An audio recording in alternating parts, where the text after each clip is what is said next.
Les prix de l'alimentation ont continué de flamber au mois de janvier. Le gouvernement réfléchit à un panier anti-inflation.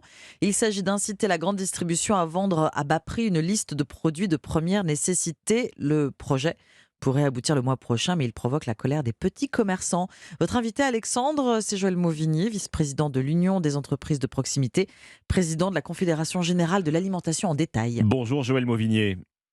Bonjour Alexandre. L'Union des entreprises de proximité est l'une des trois grandes organisations patronales en France. Vous représentez tous les artisans des commerces de bouche, épiciers, boulangers, bouchers, fromagers, pâtissiers et tant d'autres. Autant de commerçants qui s'inquiètent de ce projet du gouvernement de mettre en place un panier anti-inflation avec les grandes surfaces. Tout à fait. 420 000 entreprises, y compris les restaurateurs, bien entendu. Oui.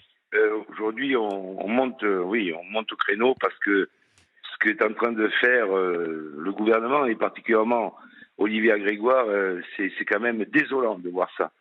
C'est monter la grande distribution, c'est faire de la communication pour la grande distribution au détriment de l'économie de proximité que nous représentons. C'est-à-dire, pour bien comprendre, Joël Mauvignier, pardonnez-moi, ce panier anti-inflation qui est en projet avec la grande distribution, vous parlez quant à vous de concurrence déloyale. Ce n'est pas un combat, dites-vous, à armes égales.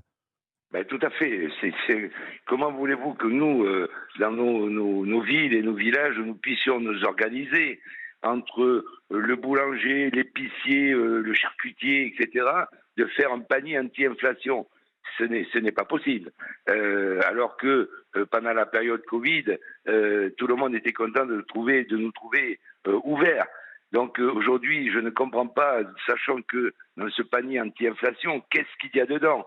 C'est 50 produits. Est-ce qu'il y a que du Made in France ou est-ce qu'il y a autre chose? Et ça correspond à quoi? C'est du produit non alimentaire, du produit alimentaire, il y a du bio, on parle de tout. Il y a une cacophonie incroyable. Bon, vous accusez également la grande distribution, je vois, de matraquer en quelque sorte, en termes de communication, de faire de la pub opportuniste, Joël Mauvignier, sur le principe, sur le thème de l'inflation, des prix bas, des prix coûtants qui sont pratiqués déjà par un certain nombre de chaînes de la grande distribution. Exactement, parce que bon, déjà, il y en a que deux aujourd'hui qui partiraient. Je vais pas les citer, mais tous les autres, bien entendu, quand on parle de grande distribution, tout le monde est annoncé. Quand on parle de grande distribution, c'est tous ces grands distributeurs qui, au demeurant, n'ont pas fait comme nous. Vous le savez très bien, l'INSEE le prouve, ils ont augmenté les prix de 13,5%. Nous, les artisans, nous n'avons pas répercuté ces hausses pour le moment. On est loin de là. On mange notre marge actuellement pour fidéliser notre clientèle. Vous mangez votre marge, ça ne va pas durer. Non, ça ne va pas durer, ça ne peut pas durer, tout à fait. Donc, progressivement, on le fait avec des doses homéopathiques, si je peux m'exprimer ainsi. Oui. Parce que aujourd'hui, on représente entre 27 et 30% des consommateurs qui viennent dans nos petites entreprises, mais qui viennent par aussi conscience que nous vendons de la qualité, que nous avons de l'accueil, que nous avons tout un tas de critères, et heureusement. C'est ça le commerce de proximité. Mais que demandez-vous au gouvernement? De renoncer tout simplement à mettre en place ce panier inflation avec la grande distribution pour aider les Français? Ah, tout à fait. Nous, ce qu'on demande, c'est d'enlever ce genre de décret-là. Quand la ministre est arrivée au mois de juillet en place, elle a parlé d'un chèque alimentaire. Oui. Pour moi, il y aurait plus de sens d'avoir un chèque alimentaire que le consommateur pourrait le prendre là où il veut. Oui. Là, on laisserait libre. Donc, ce chèque alimentaire, il n'a pas vu le jour. Ça a été une annonce encore. Joël Mauvignier, vous avez toujours pour vous l'argument de la qualité, l'argument de la proximité. Quand on parle du petit commerce, quand on va acheter du pain chez le boulanger, on sait qu'on a mieux qu'une baguette de supermarché. On peut avoir un panier anti-inflation d'un côté et puis d'autres arguments qui sont les vôtres, que vous pouvez continuer à défendre et qui vous apportent encore de la clientèle. Oui, bien sûr, mais on a aussi un critère, monsieur, qui nous court après. C'est que l'artisan, le commerçant, c'est toujours dans la cherté. Les gens pensent que c'est extrêmement cher chez nous. Donc non, peut-être qu'il y a des prix, c'est sûr, un petit peu plus chers parce qu'il y a de la qualité, parce que nous sommes aussi dans des circuits courts, parce que nous payons décemment nos salariés. Donc tout ça, il faut qu'on fait avancer l'apprentissage. Il y a tous ces critères-là en notre faveur.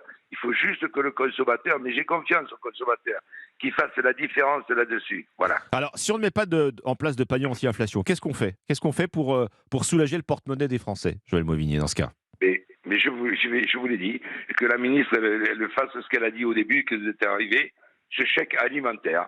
Ils font des chèques pour le gasoil, ils font des chèques pour se chauffer, il faut qu'ils fassent des chèques alimentaires. On ne peut pas signer éternellement des chèques.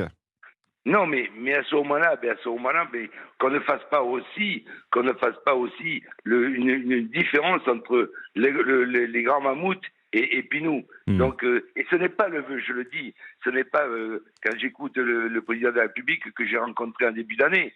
Aussi, il n'est pas dans ce système-là. Voilà. Donc aujourd'hui, il y a une dérive par Bercy et par Olivia Grégoire à ce niveau-là. Donc, oui. Oui, donc effectivement, vous nous dites ce matin sur Europe 1 votre hostilité à ce panier anti-inflation, qui est un projet du gouvernement avec la grande distribution, qui serait mis en place idéalement le mois prochain et qui est déjà pratiqué en effet par un certain nombre de chaînes de la grande distribution. Merci Joël Mauvigné. Je rappelle que vous êtes président de la Confédération Générale de l'Alimentation en Détail et vice-président de l'Union des entreprises de proximité. Merci à vous. Merci Alexandre.